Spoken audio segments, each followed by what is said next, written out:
Right off the bat, before we even go into the whole Roxanne story, Yes. how the fuck did this Netflix thing happen?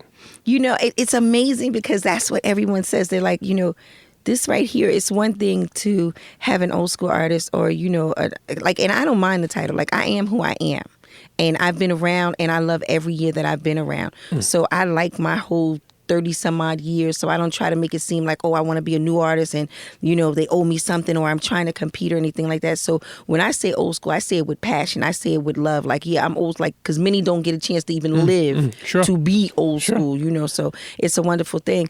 And when you haven't made a record in 30 years and then you do come back on the scene and the first thing people look at is the fact that you come on the scenes with this multi-million-dollar deal. You come on the scene with Netflix. You come on the scene with a movie with Mahershala Ali, Nia Long, Shanté Adams, critically acclaimed at Sundance with the backing of Pharrell Williams and Forrest Whitaker. And when you have other projects already lined up and contracts stacked in front of you on your desk, you can only sit back and say, you know what, that's hip hop.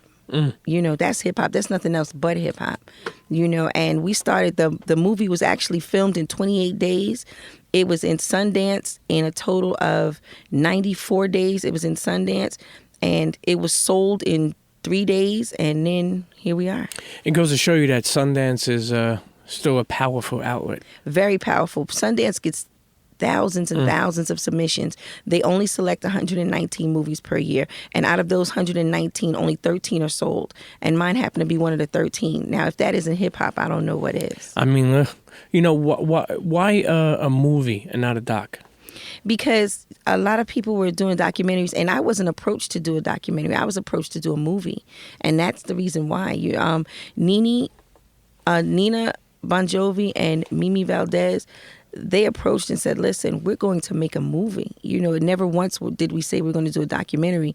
It wasn't a need for the story to be told in bits and pieces, and everyone wants to do a documentary. And there's nothing wrong with documentaries because we need to get the knowledge out. You need to spread that information. It needs to be told. So I'm not saying, oh, if you don't do a feature film that your story doesn't count. No, that's not the case at all. But what I am saying is it's a blessing to have a feature film. So when people sit back, they can't always feel that every time an old school artist does something, it's going to be a documentary, that it can't be a movie or a feature film. Now, how much input did you have? I mean, obviously, I serve as executive producer, and I was on set every day. Damn, look at that.